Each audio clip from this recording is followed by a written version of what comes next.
In today's video, we've got retirement planning should begin at 63, not at 65, especially in light of Biden Care, which increases the health insurance subsidy, and especially for those people from 50 on up. And then we got more specifics about the Affordable Care Act and the extension of the special enrollment period. Coming up next.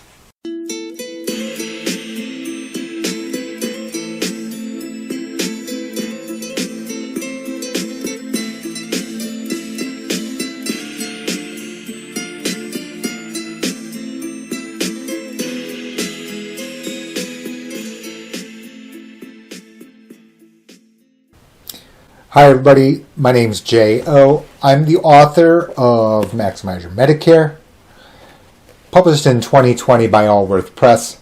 I'm working on the update for next year, not coming out until probably January of 2022. Don't forget about GH2 Unfiltered. It is the subscription site. This book will be sent to anywhere in the lower 48 states to new subscribers. Basically makes subscription to GH2 Unfiltered free. Pretty much. Anyway, the first segment today is about the fact inside of Maximize Your Medicare, inside my book here, and I get asked this by many people, which is when should I actually begin retirement planning?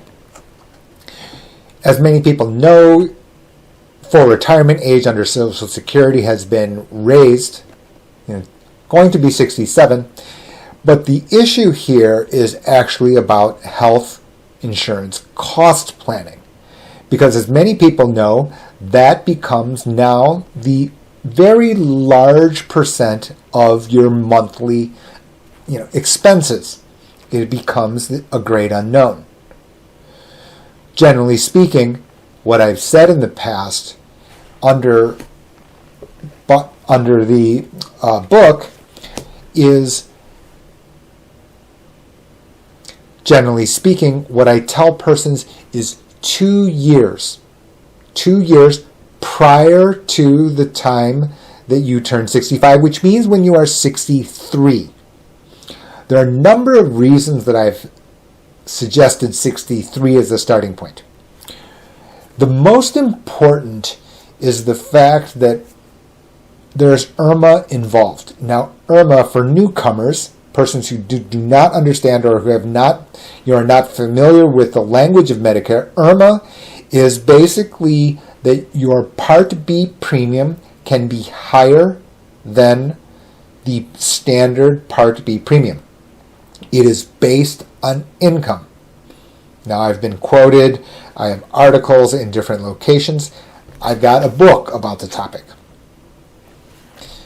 What ends up happening is the calculation occurs 2 years prior to when you turn 65.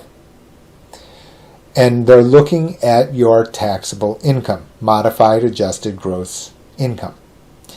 Now, this is an important fact because what ends up happening is people's entire asset portfolio. Let's just say, for example, you're 63 and you're earning X dollars, you're withdrawing from retirement fund, or you've got some mixture between what is qualified fund, which are pre-tax 401k, IRA, or your post-tax money, Roth IRA, individual taxable account.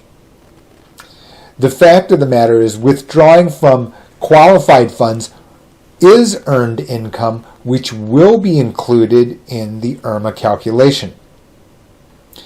Whereas withdrawals from non-qualified money will not be included in that calculation, which can affect your Part B premium.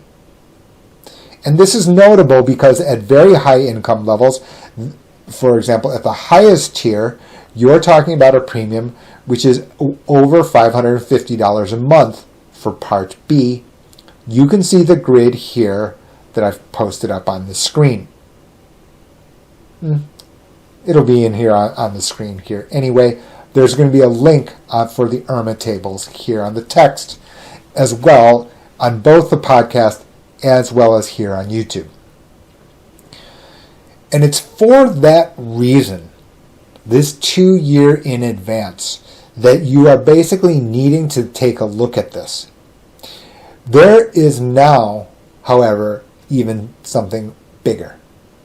Now, certainly I'm working on the new edition of Maximize Your Medicare now, and the reality is that the Affordable Care Act has been notably enhanced as a result of the reaction, the America Recovery Rescue Plan, Recovery Act, I can't even remember. I call it Biden Care. And the reason I call it Biden Care is because the higher health insurance subsidies that may apply to you are, the financial impact can be bigger than the stimulus check. And in fact, if you are a married couple and depending on your income level, the difference in cost for health insurance can be many times that of the $1,400 stimmy. It is so dramatic, in fact, that it could actually even change someone's retirement plan. Let's just say, for example, you've worked for 30 plus years at the same employer, and you're considering early retirement. Now all of a sudden, that may be possible. Because what ends up happening is the sweet spot for Biden Care is actually for those people 50 to 64.9 years old. Which means that if you are in an income where you didn't qualify for a subsidy in the past, you may be able to qualify now. Now, please like, subscribe, and check out the other videos here on this channel, because I've been speaking about this for the better part of the last month. As the stimulus, as the clauses that I've seen on the proposed COVID relief bill that was passed, the $1.9 trillion COVID relief bill, I had seen the language that would have enhanced the Affordable Care Act and realized that this would be even bigger for those persons who are considering early retirement. We'll know further information on April 1 as far as exactly what that number is.